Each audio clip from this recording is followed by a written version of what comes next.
Hello everybody and welcome back to our CK2 tutorial thing where we are about to get into some glorious battle. Glorious going? combat. So we're not overwhelming new players with the stats. But generally you want high green numbers, no low numbers, no red numbers. And the one thing to look out for is something called experimentality. Experimentality is the worst modifier in the game because it can go like plus 50% combat stats or minus 50% combat stats, and there's zero way to know which, and it's just terrible. So look out for that. It shows us a green number, not a green thing. So having negative 12% morale defense in my center is probably a bad thing. That's not that good. Yeah, it's Okay. not terrible. I'm gonna move that guy. Because I mean, there's all these stats in combat, but here's the truth: bigger number beats smaller number. Mm-hmm. There's also no such thing as combat width, and so all your troops can engage. So 100,000 stack can engage a 1,000 stack, and all 100,000 people will contribute and just demolish it. Okay, so when we left, my question was, are there kind of like tactics where you want to like maybe have high offensive stats on a flank sort of thing, and have high defense in the center? Yes, you can experiment and you can do what you like in those cases. I have never paid any more attention. Bigger number beats Okay. smaller number. Bigger numbers beats smaller number. You want your center to hold, and yeah, flanking is very important. If you can, but the thing is, if you rout their center, that's much more significant than routing their flanks. Hmm. So, Yeah. I've low down to speed 1. Let's march on Coimbra. Come join me. Oh, brother. I haven't selected. Leaders. commanders. Oh, sorry. Go ahead. Yeah. Yeah. I'm just zooming in, admiring these portraits. I've never really looked at what the people look like before. I like that we each have our own like heraldry on our coats of arms. That's very cool. Mm-hmm. Are you any good? No, you don't have anything. In a 2-to-1 fight, unless it was something like they were all light infantry, basically the outnumbered army could never win. Pretty much never. And in this case, we've got them outnumbered more than 2-to-1. Yeah, I had some commanders that didn't even have any bonuses and stuff like that. Yeah, you'll want to appoint them probably in the future. I mean, they are just neutral. They're not bad, but yeah. Yeah. Okay, I'm running it at speed 1 so we can look at every phase of this combat. We're going to arrive in a couple of days. Okay. Very shortly, in fact. I'll just keep it going at speed 1 just so we can make sure we get the full gory detail here. So we're going 8,000 against 3,300. I feel like we're going to win this. Personally, we arrive on the 28th. Oh, the Galicians have arrived before us, and as you can see, the glorious combat animations. So if you... Oh, I can't... Oh, sorry. This is one of those games where you can't view battles you're not in. So we need to wait until we're actually there. Okay, we have arrived. Glorious. Okay, we did take a river crossing. God knows where that river was. Oh, no, sorry, because they crossed from the north. That's where the river was. This game, like EU4, has river crossing indicators. If you click on the province, it'll tell you which provinces it will cross river for. Okay. Now, select your army, and you'll see the combat interface. Yeah. Now, you can see you've got your left, your center, and your middle. Sorry, and your right. And you can see that, actually, it's not the generals you set up. Yeah. I am leading our left flank, because I am deemed to be the best commander out of the 3 that have been, sent forward for the left flank. Yeah. The center is being led by this guy, who's got better morale damage. He's not as good as my center. I'm not sure what... I don't know how it determines who gets this, who gets which flank. But your general is leading the right flank. Now you can see if you hover over the river crossing indicator, which is in the top right, it's a serious penalty. And it does something different to each type of unit. Wait, where do I see this? In the top, you've got the attacker's bar. Yeah. It does lots of different things, and there's also different terrain modifiers and all that kind of stuff. Yeah, it looks like everybody's pretty unhappy about that. As far as I know, there are no dice. Now you can see there's a morale bar for each flank. So if I let a day tick, there we go. I'm doing sterling work. I managed to reduce them down to 81% morale on my side. They flee when they get down to 25% morale. That flank starts fleeing. It flees for something like a 5-day period, in which point I still get to attack, but they can only flee.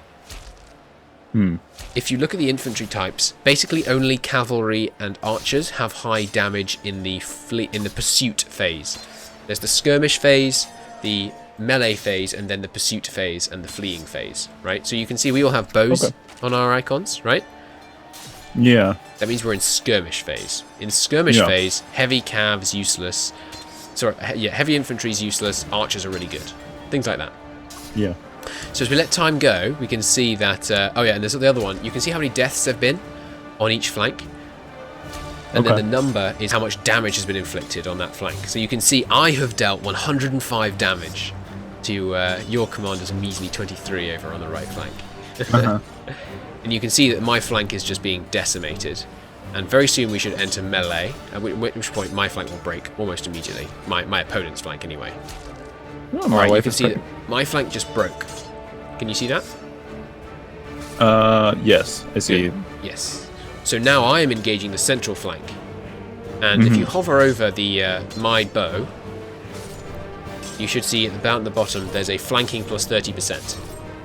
Interesting. The commander's changed. Oh, because another army came in. Yes. So you can see I've got this flanking plus 30%. Now, if we were flanking from the right-hand side and the left-hand side, that would be added up, flanking of 30%. But if you can break the center and flank the left flank, you get with all three. If let's say all our flanks were attacking their left flank, we'd get a flanking bonus of something like plus 280%. It's just mental. So we'll let the battle keep going. As you can see, now that we're flanking the center, they've no hope. They're being destroyed. We're still doing volley damage. We haven't even entered melee yet, which we should do, surely, at some point. There we go. Melee has just been joined on the eastern flank. Ooh, my experience in the matters of war has increased, and there are many things you'll do differently in future battles. What shall you focus on? I can now master flat terrain or flanking. I think I'm going to master flat terrain. This horse. There's melee and then a horse? That is pursuit. Okay. So you can see I am attacking, me and the right flank are attacking their right flank, and the centre flank is pursuing their centre flank. Okay. And as you can see now, we're all pursuing, and keep pursuing, and kill a couple more of them as they flee, and in a second they'll have gone. Loads of pursuit going on here. There we go. Now you can see the end screen. Now as you can tell, prestige... the casualties. Yes, got all the casualties. That's gained us 55% war score. Big battles. One big battle determines the war in CK2, usually. Now that also gained I gained at least 21 prestige, which is pretty nice. Sorry, that's total gain in the battle, so I only gained 3 prestige. The mayors gained 8. Leading them personally gives you the prestige. Leading the centre gives more prestige, I think. We also gained some piety, at least I did, and some military technology points were gained from combat, which makes so much sense. Yeah, it does. Yeah. Now, no shattered retreat, so give chase. He's going down here to the south. Yeah. Now we'll go up to speed 3, and this next one will just be a stomp.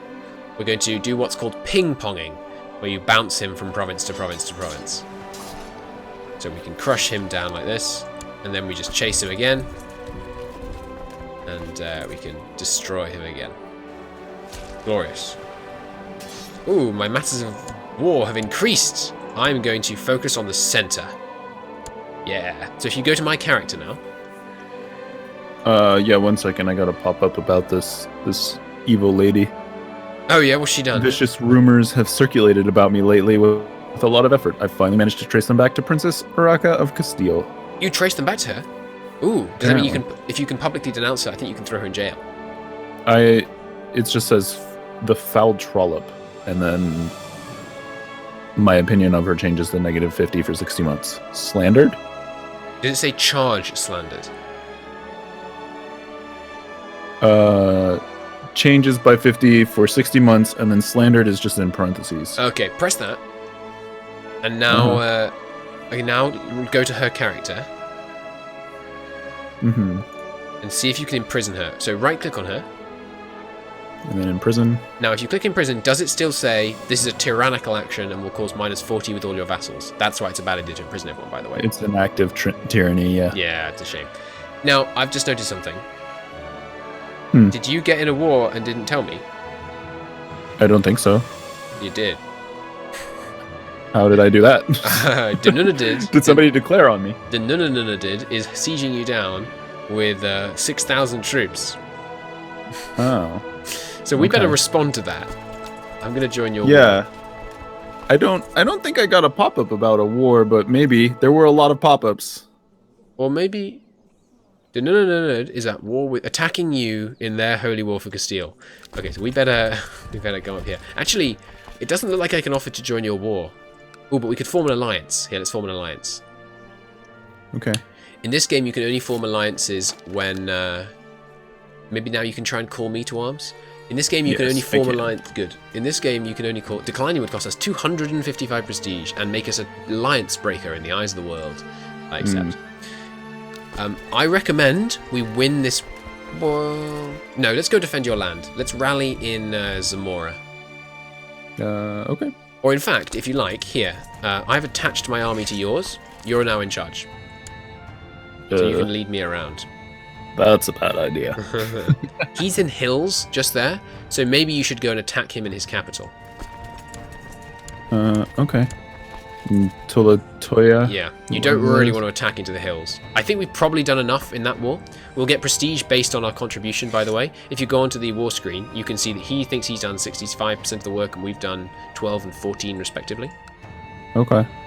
So he's sieging down the war goal, which is worth more war score, but if you can take his capital, then go north and take the war goal, that'll be good. You can retake the war goal. Now let's look at assaults. Okay. Click on the province that's under siege.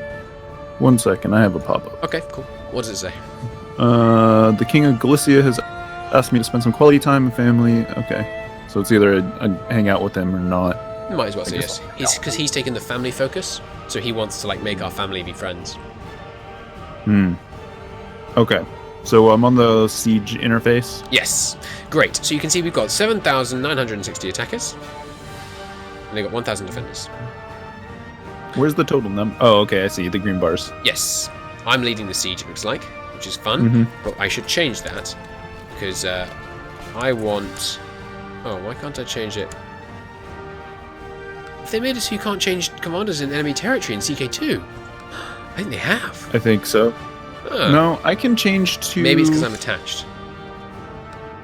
I can select a Leonese commander? Yeah. That's weird. What? Maybe they have. Maybe they have. Huh. Anyway, so if you click on the siege, they're going to lose morale 5.3% every 12 days, and when they run out of morale, we win the siege. That's it. Yep. Nice and simple. We can also assault. We can't order assault because we're not currently a leader of the siege. I think you're the leader of the siege. So you can click the assault button. Do you see the assault button? It's in the top right of the... Yeah, the sword with the green arrow. Yes. So don't press it. Now, you should, generally you want to assault when it's 10 to 1 odds, maybe a bit more than 10 to 1, like 13 to 1 odds. Okay, just like EU4. Yes, and in this game, you want to assault when you've got about 13 to 1 odds, because you will take more casualties from siege event attrition than you will from the assault. So let's just quickly win this siege. So you got to keep a bit of an eye on your sieges. Yeah, that sounds nice. I'm coming to this family gathering too. You do have to keep an eye on your sieges, yes. So they're sieging down him in the north, but he can respond to that if he wants to. That's fine. It's more important to defend you from these Muslim aggressors. They're very small armies. Oh, Jesus. I can claim Hungary right now. Really? Yeah. Like a PU style kind of thing? No, I just get it. No, actually, I don't. I can claim Hungary on behalf of my wife. If I succeed, my wife becomes Queen of Hungary. But my wife is married to me, which means if we have a kid, and then I become the kid, and then the wife dies, the kid inherits Hungary, you become the King of Hungary. But I think we need to focus on domestic policy right now. I don't know, man. That sounds pretty good. It does, but Hungary has 5k troops, so us put together, we'd still have trouble. And they'd get more troops if I attacked them, because when you're defending against foreigners, you get a boost to the number of troops you can raise. So if you look at your military screen, you can probably raise extra army levies than you could earlier. I got a baby. Hey, already? Jesus, you're fertile. Yeah, nice one. my lady got pregnant real quick. Nice one. What's he called? What are you going to call him? Oh, it's a girl. Bad luck. Hey man, I don't mind queens. That's fine. Yeah, but everyone else will. I'm sure there's some like negative modifiers to it. Yes. Like, probably lower prestige or something. Okay, so a siege event just happened. Did you get it too? It'll appear in the top right, and you will have heard diddling. Siege of Validid. I died or I failed. The defenders have launched an unsuccessful raid against the besiegers, taking heavy losses in the attempt. So they just lost 122 troops, which is quite nice. Oh, there's vassal inheritance warning. Ooh, what's going on? You know, evil lady. Yeah? Her heir is me! She wants... I'm going to inherit Zamora. When she dies. Yeah? That's funny. She's done a matrilineal marriage with the Prince of Navarra. So if they have a kid, then the Prince of Navarra is going to inherit it. And then if he inherits Navarra, then Navarra will get that province. But it looks like his dad's already dead, so he's unlikely to inherit Navarra. Okay, so we're about to win this siege. He's going to siege down the 2 subholdings, and being sieged down is bad, by the way. You're making way less income from that province than you would, even after they've gone. Yeah. I actually make income from siege provinces? No, but you can from the places below it at the moment. But the point is, even after it's liberated, the loot bar will still be damaged. Oh, okay, yeah, I see what you're saying. Victory! Okay. Alright, let's keep sieging down these lower places, I think. Very worthwhile. So you can see we're at minus 15%. Sorry? We want to siege them or try to defend? You want to siege... Okay. My plan is, we keep sieging him until he leaves that province, then we go in and free it, because he's in the hills at the moment, we want him to leave. Where are you going? South? To siege him? Okay, so we've sieged down the top province here. The ones below the top are usually easier to siege, so it makes sense to siege them as well. Once you siege the top down, it makes sense to push all the way down to the bottom. Does that make sense? I'm confused. Okay, click on the province that we're sieging right now. Yeah. Now, if you click on the county capital's, the castle. Yes. It opens up a dialogue. We should look into this later, by the way. In this game, it's way more complicated in terms of buildings you can build. You basically improve your castle as you go along, which is it's much more fun in this game than buildings are in E4, I think. So you can see this place has a fort level of 5 in the top under the ducats. It's got fort level. Do you see that? Yes. Good. Now, if you click on the city that we're currently sieging, the city of Madrid. City of Madrid? Yes. So in the place we're currently sieging. The city that we're now sieging, like it's one of those lower tier ones. I'm looking for it. I don't see it in the dialogue though. It's not in that dialogue. Sorry. Close the castle dialogue. It's in the siege dialogue. There you see you've got those 3 subholdings down there. Oh, okay. I see what you're talking about. Yeah. So you click on the city of Madrid. So I haven't actually sieged everything. There are multiple buildings to siege. Correct. There's the top tier one, which is this castle. And then there's all these lower ones. And this city has a fort level of 0.8. Okay. Way easier to siege. So it makes sense to stay here and siege down the lower ones. I see. So you can see we siege that way faster. Is there like a general rule? Is there a way for I can kind of like... Yeah, that's why I'm getting multiple siege dialogues from the same province. Yes. Is there a way that I can kind of tell if it's going to be easier to keep sieging these buildings or move somewhere else? Yeah, just check the fort level. So if you check this mosque, it's got a fort level of 2. And if we check Kunka, the fort level there is 5 again. Now I've just noticed that he's leaving that province. So if we went to north, we would arrive on the 9th of May. He's going to be gone by the 26th of April. So let's go north and let's liberate that province. And he's going to Leon. Leon is farmlands, so it's perfect for us to engage him in. I'm going to reattach to you. Do we want to go to like Astorga so that we don't get the river crossing? Excellent thinking. Or is there not a river? You could go to Burgos though. There's no military access in this game. You can walk any army anywhere at any time. Oh, okay. But first, we're going to do your first assault. I forgot that you're in the war, so I have access. But yeah, there is no access ever in this game. Like you could literally march to India right now. Oh, okay. You take attrition though. Okay, now let's stop in this province because this is the war goal. Now you can see it's 743 to 600. So as soon as you can, let's launch an assault. Let's liberate this province. It's going to cost us some men. But you see there? See, it didn't cost many, did it? And it's way faster. So let's finish liberating this province, and then we'll go and take him out. I'll leave that to you. Should I just keep assaulting since they're also low? Now they're all terribly low, so it's just easy. The Holy Roman Empire set up an anti-pope.